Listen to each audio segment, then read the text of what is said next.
Salut à tous et bienvenue sur notre chaîne dédiée au Real Madrid. N'hésitez pas à lâcher un petit pouce bleu. Si vous appréciez notre contenu, n'oubliez pas de vous abonner pour rester informé de toutes les actualités concernant votre club préféré.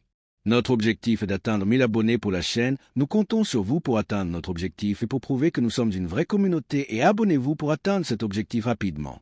Abonnez-vous à la chaîne pour tout savoir sur le Madrid. Dans cette vidéo, nous avons 3 nouvelles très importantes sur notre club bien-aimé. Commençons par la première. David Alaba pourrait vivre ces derniers mois en tant que joueur du Real Madrid. Le défenseur autrichien, arrivé en 2021 comme l'une des grandes recrues du club après une période réussie au Bayern Munich, a eu des moments brillants sous le maillot blanc. Cependant, ces dernières saisons, ses performances ont été sérieusement affectées par des blessures et un manque de continuité. Bien qu'il ait été une pièce maîtresse dans la conquête de la Ligue des Champions en 2022, son avenir au club est aujourd'hui plus incertain que jamais. Le madridisme a toujours apprécié l'engagement d'Alaba, mais les exigences du club blanc sont maximales. Lorsqu'un joueur ne parvient pas à maintenir le niveau attendu, les doutes commencent à grandir. Ces derniers mois, le central a passé plus de temps à l'infirmerie que sur le terrain, et lorsqu'il a joué, il n'a pas été ce leader défensif dont l'équipe a besoin.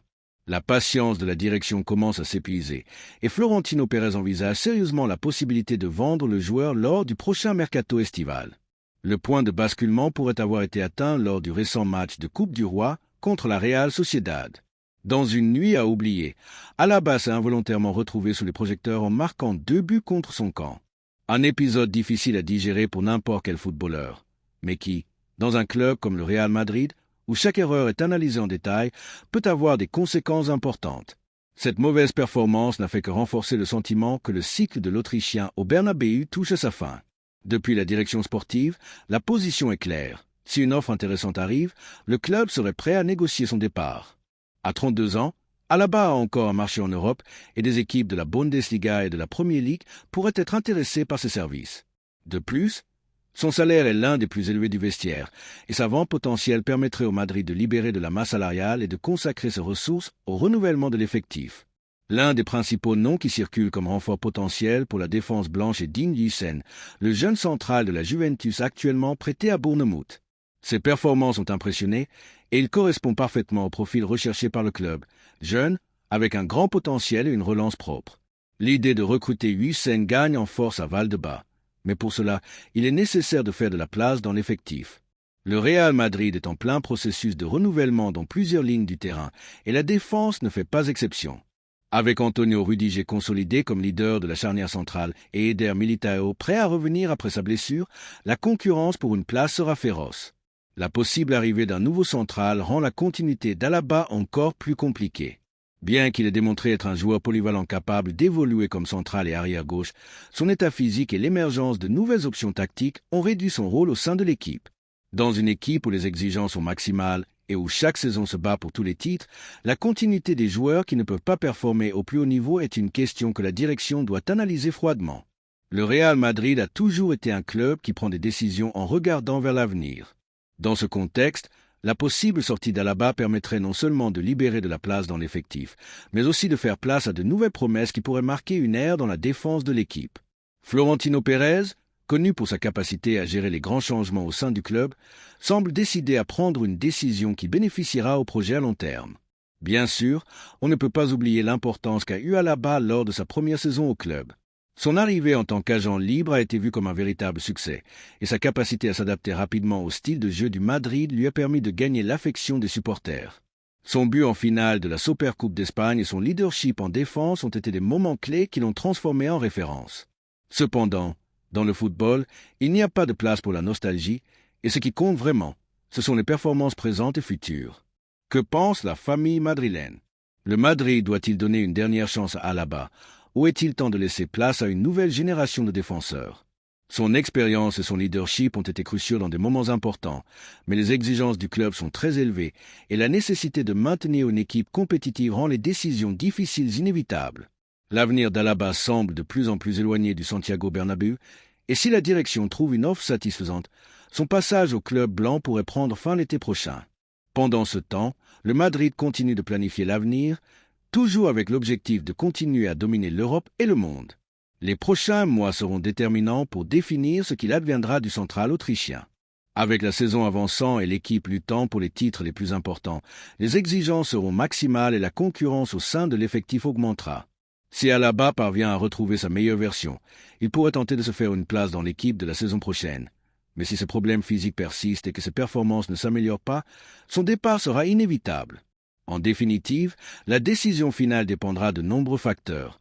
Mais ce qui est certain, c'est que le Real Madrid ne s'arrête pas et continue d'avancer avec la planification de son effectif pour la saison prochaine.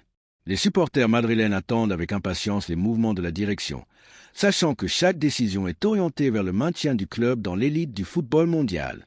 Est-il temps de dire au revoir à Alaba, ou peut-il encore apporter quelque chose de plus? Le débat est ouvert. La deuxième nouvelle concerne une décision importante au sein du club. Le Real Madrid a pris une décision ferme et a totalement écarté la possibilité de recruter Kevin De Bruyne. Le milieu de terrain belge de 33 ans ne continuera pas au Manchester City la saison prochaine et ses représentants ont contacté les bureaux de Valdebebas pour proposer son transfert. Cependant, Florentino Pérez a été clair. Malgré la qualité indéniable du Belge, il n'est pas une option viable pour l'avenir du club. La planification du Real Madrid vise un renouvellement constant avec des joueurs jeunes et physiques, ce qui exclut De Bruyne, dont le niveau a baissé en raison de son âge et de problèmes physiques. Il y a quelques années, l'histoire aurait pu être différente. Kevin De Bruyne a été l'un des meilleurs milieux de terrain du monde au cours de la dernière décennie, une pièce clé dans le cycle victorieux du Manchester City de Pep Guardiola. Sa vision du jeu, sa capacité de passe et son leadership ont été fondamentaux dans la conquête de multiples titres, y compris la Ligue des champions tant convoitée que le City a remporté en 2023. À son meilleur niveau, n'importe quelle équipe aurait rêvé de le recruter, mais le football ne se base pas sur le passé, mais sur le présent et l'avenir. Et en ce moment, De Bruyne ne correspond plus au plan d'un Real Madrid qui pense à long terme et ne mise pas sur des transferts qui pourraient compromettre la structure de l'équipe. Le problème principal avec De Bruyne n'est pas sa qualité, mais son état physique. À 33 ans, le Belge a souffert d'une série de blessures qui ont diminué ses performances. La saison dernière, il a passé plus de temps à l'infirmerie que sur le terrain, et lorsqu'il a joué, une baisse de son explosivité et de sa résistance a été perceptible. Pour une équipe comme le Real Madrid, où les exigences physiques sont maximales et où les joueurs doivent performer au plus haut niveau à chaque match, cela représente un risque inacceptable. Le Madrid ne recrute pas pour le nom, mais pour la performance et la projection. Un autre facteur déterminant est le modèle de transfert du club. Florentino Pérez a clairement indiqué que le Madrid doit suivre une stratégie axée sur l'avenir en misant sur de jeunes talents avides de gloire. Au cours des dernières années, la direction a été impeccable dans la planification de l'équipe, incorporant des joueurs comme Jude Bellingham, Aurélien Tchouaméni, Eduardo Camavinga et Arda Güler, qui représentent la nouvelle génération du football mondial. De Bruyne, malgré tout son talent, ne correspond pas à ce modèle, car sa meilleure version est déjà passée et ses performances ne feront que décliner dans les années à venir. De plus, le Real Madrid a déjà plus que couvert son milieu de terrain avec Bellingham en tant que leader, Valverde en tant que joueur polyvalent, Tchouaméni dominant la récupération et Camavinga apportant sa polyvalence. L'équipe n'a pas besoin de renfort à ce poste. Il n'y a pas de place pour un transfert inutile qui ne ferait que déséquilibrer la dynamique du groupe. D'autre part, la question économique a également influencé la décision. Bien que De Bruyne puisse arriver libre après la fin de son contrat avec le City, son salaire est l'un des plus élevés de la Premier League et maintenir cette fiche de paie serait un problème pour la stabilité financière du club. À Valdebebas, ils savent qu'investir dans un joueur qui a déjà passé son pic de performance avec un salaire astronomique n'est pas une opération logique. Le Madrid n'est pas dans le besoin de recruter pour recruter et encore moins d'hypothéquer son avenir avec des contrats peu rentables. Pendant ce temps, à Barcelone, la situation est complètement différente.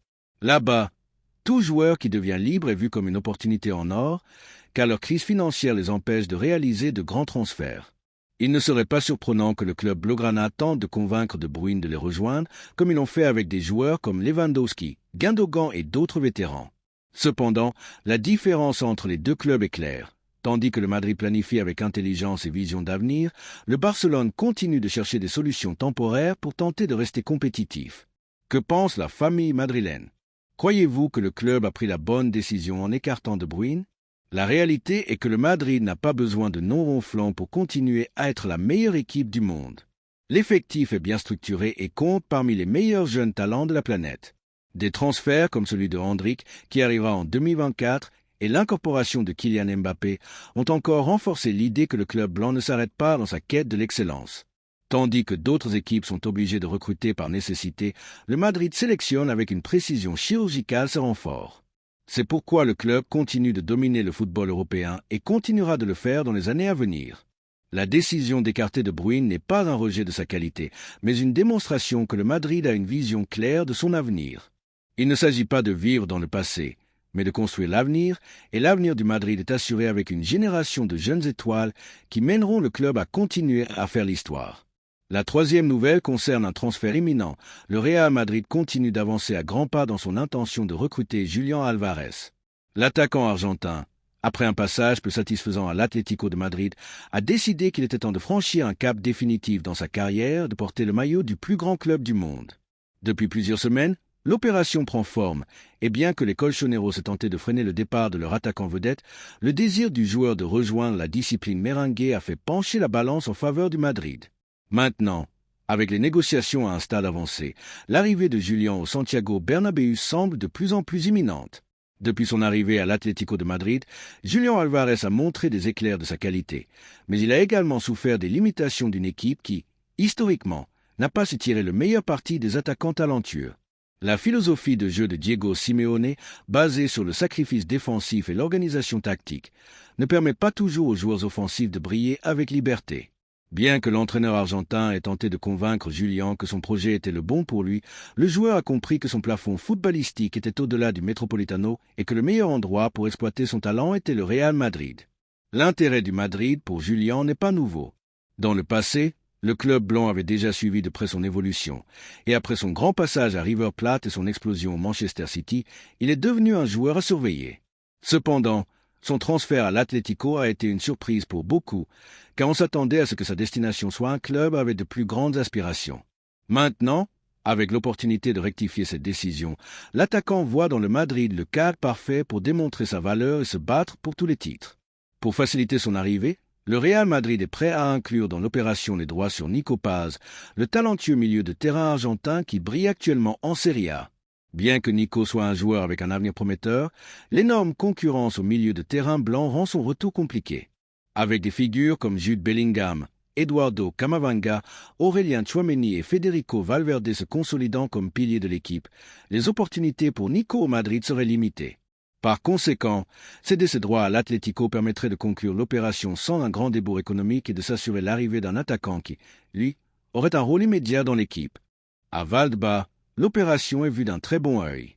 Julián Álvarez est un attaquant polyvalent avec une capacité de but impressionnante et une intelligence tactique qui lui permet de s'adapter à différents schémas de jeu. Il peut jouer comme attaquant de pointe, milieu offensif ou même partir de l'aile, ce qui correspond parfaitement au style de jeu du Real Madrid. Avec l'arrivée de Kylian Mbappé à l'horizon, l'incorporation de Julián renforcerait encore plus une attaque de rêve aux côtés de Vinicius, Rodrigo et Bellingham.